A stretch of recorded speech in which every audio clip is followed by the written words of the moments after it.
For generations, California's Sierra Nevada has been regarded as an ancient mountain range, a landscape sculpted by glaciers, rivers, and millions of years of erosion. Towering granite peaks, deep valleys, and dramatic cliffs have long symbolized the immense forces that shaped western North America during a distant chapter of Earth's history. To countless visitors standing before landmarks like Yosemite Valley or the lofty summit of Mount Whitney, the mountains appear timeless, as though their greatest transformations ended long before human civilization emerged. Yet an expanding body of scientific evidence is challenging that familiar perception. Precise measurements collected over many years now indicate that the Sierra Nevada is not simply an ancient remnant slowly wearing away. In many locations, it continues to rise. That conclusion may seem surprising because mountain ranges are often imagined as static features once their primary period of formation has ended. In reality, landscapes are constantly responding to a balance of competing geological processes. Rocks are lifted upward, weathered by wind and water, fractured by earthquakes, carved by rivers, and reshaped by changing climates.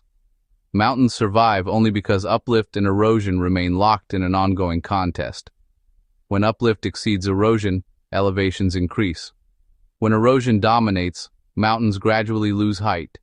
Modern observations suggest that, across much of the Sierra Nevada, upward movement continues to outpace the rate at which rock is being removed, although the reasons are considerably more complex than many popular explanations suggest. Among the strongest evidence comes from networks of continuously operating global positioning system stations distributed across California. These instruments, capable of detecting movement measured in tiny fractions of an inch or millimeters, have transformed the study of Earth's crust.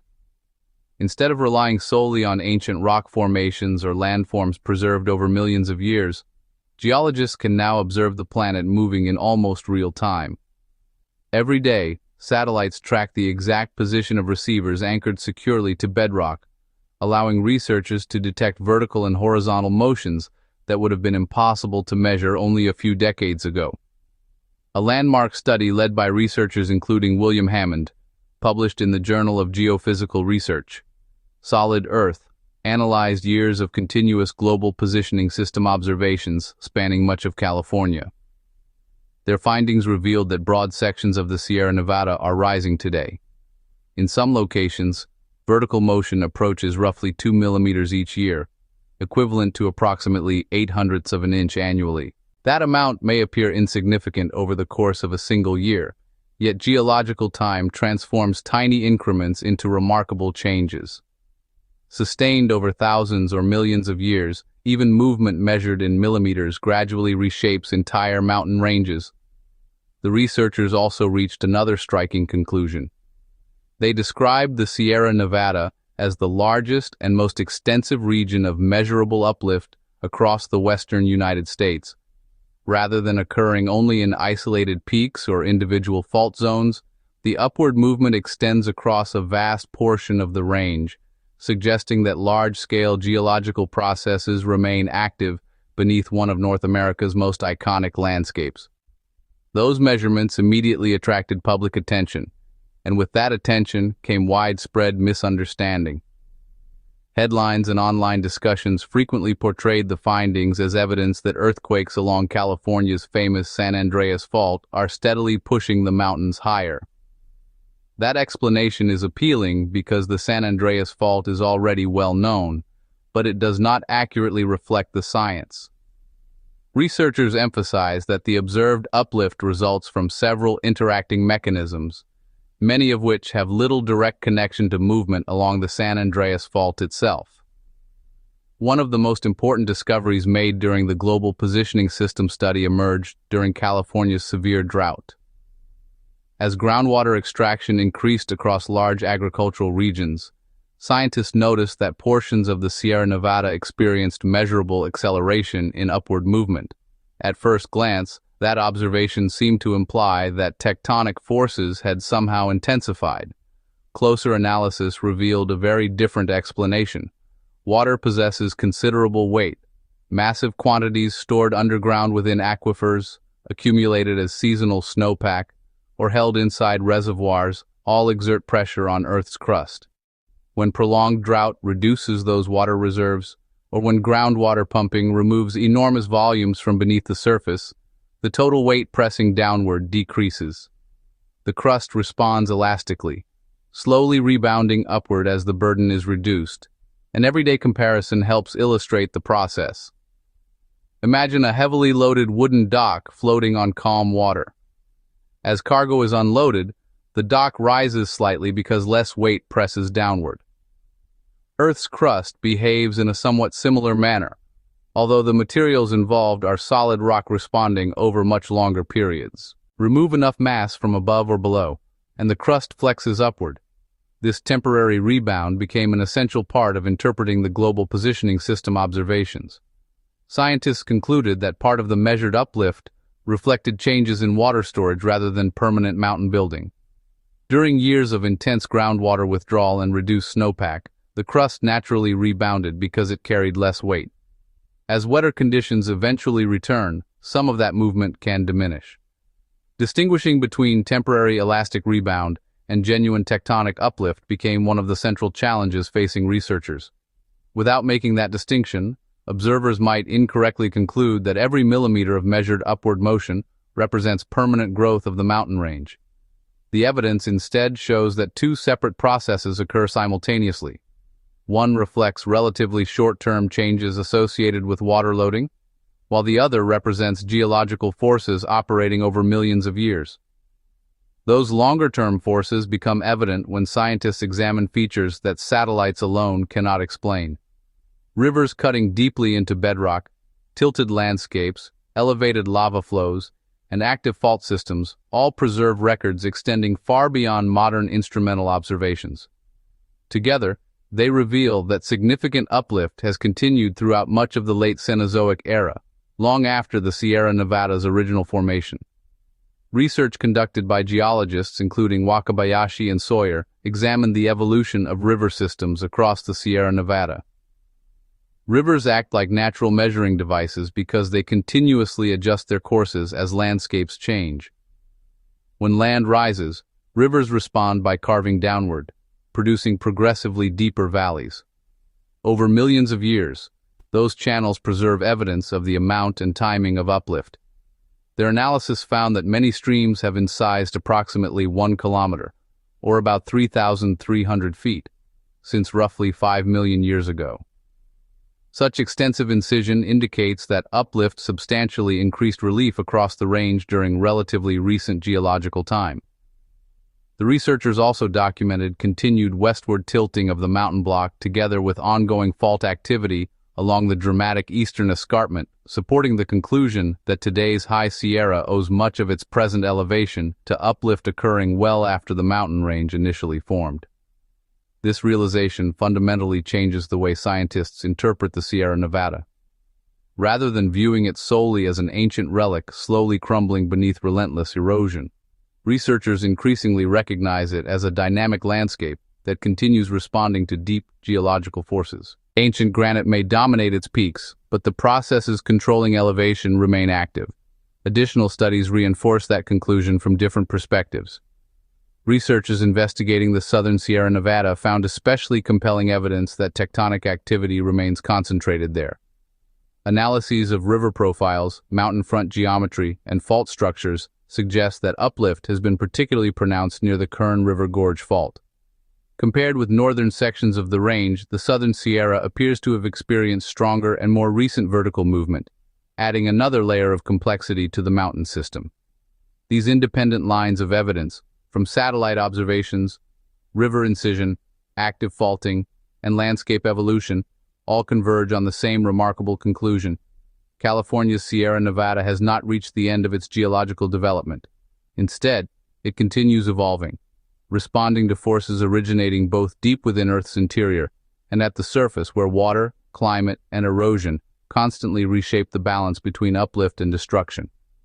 Although satellite measurements have transformed modern geology, some of the strongest evidence supporting continued uplift does not come from orbiting spacecraft. It comes from the landscape itself. Rivers, ancient lava flows, mountain fronts, and deeply carved valleys preserve a record extending millions of years into the past. Unlike instruments that have been operating for only a few decades, These natural archives reveal the cumulative effects of forces that have acted over immense spans of geological time. When scientists compare those records with modern global positioning system observations, a remarkably consistent picture begins to emerge. The Sierra Nevada has continued changing long after its original formation, and several independent lines of research indicate that upward movement remains an active part of that evolution. Among the regions attracting particular scientific attention is the southern Sierra Nevada. While the entire mountain range displays evidence of uplift, studies suggest that the southern portion may be responding more vigorously to ongoing tectonic forces than areas farther north. Researchers have examined river gradients, mountain front geometry, and fault systems to determine where deformation is most active. Their findings indicate that uplift is not occurring evenly across the entire range. Instead, some areas appear to be rising faster than others, reflecting the complex interaction between faults, crustal stresses, and deeper processes within Earth's interior. Research conducted by Michael Figueroa and John Knott analyzed river profiles together with the shape of the mountain front in the southern Sierra Nevada. Rivers respond continuously to changes in elevation. When land rises, streams gain additional energy, allowing them to cut deeper into bedrock. Over thousands and millions of years, those adjustments become preserved within the landscape, providing clues about the timing and magnitude of uplift. Their work found compelling evidence that the southern Sierra has experienced relatively recent tectonic activity concentrated near the Kern River Gorge Fault. This area exhibits characteristics consistent with continued deformation, suggesting that geological forces remain active rather than representing only ancient events frozen in time. Such findings reinforce earlier research indicating that significant uplift has continued well into the recent geological past. Another independent study approached the question from an entirely different direction. Instead of focusing primarily on river valleys, researchers examined the relationship between modern uplift and erosion. Mountains are constantly being worn down by weathering, frost, rainfall, rivers, glaciers, and gravity. Every cliff gradually sheds rock. Every stream transports sediment toward the ocean. Every winter storm contributes, however slightly, to the removal of material from high elevations. If erosion exceeded uplift over long periods, mountain ranges would steadily lose relief, becoming lower and smoother with time. Yet measurements indicate that this balance does not always favor destruction. Research led by Jones and colleagues analyzed modern global positioning system observations across the southeastern Sierra Nevada and compared them with rates of erosion. Their findings suggested that present-day rock uplift exceeds the amount of elevation being lost through erosional processes in parts of the range. In practical terms, that means relief between the lofty peaks and the neighboring valleys continues to increase. Even though rivers and weather relentlessly carve away at the mountains, upward motion remains sufficient in some locations to maintain or even enhance the dramatic topography that defines the eastern Sierra. That conclusion carries important implications.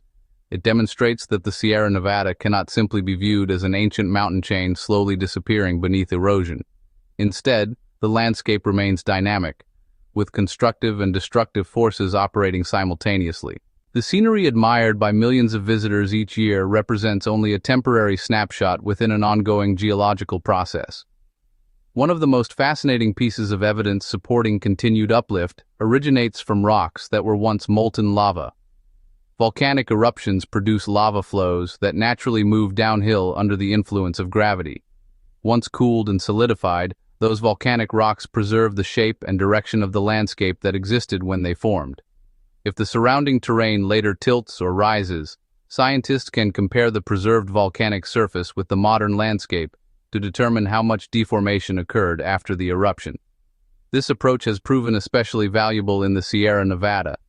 A detailed study led by Wes Hildreth examined the Kennedy Table trachyandesite, an ancient lava flow preserved within the central Sierra Nevada. Dating methods indicate that this volcanic rock formed approximately 9,300,000 years ago. At the time of eruption, the lava traveled downslope across the landscape just as molten rock naturally does today. By carefully reconstructing the original geometry of the lava flow and comparing it with present-day elevations, researchers found compelling evidence that substantial uplift occurred after the eruption. Because the lava originally flowed according to gravity, its preserved position serves as a geological benchmark against which later deformation can be measured. The results support significant uplift of the Central Sierra Nevada since approximately 9 million years ago. This evidence complements observations from rivers, global positioning system measurements, fault studies, and geomorphology, each arriving at the same broad conclusion through entirely different methods. Whenever multiple independent techniques converge upon similar answers, scientific confidence grows considerably. Global positioning system receivers measure present-day motion. Rivers record long-term incision. Ancient lava flows preserve former landscapes. Fault systems document crustal deformation. Together they create a coherent picture extending from the present back through millions of years. Understanding why the Sierra continues to rise requires looking far deeper than the visible mountains themselves.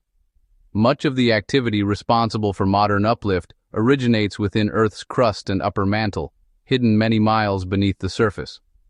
One major contributor lies immediately east of the Sierra Nevada within the Basin and Range Province, one of North America's most distinctive geological regions. Stretching across much of Nevada and extending into neighboring states, this province consists of alternating mountain ranges and broad valleys created as Earth's crust slowly stretches apart. Unlike regions dominated by compression, where rocks are squeezed together to build mountains, the basin and range is characterized by extension.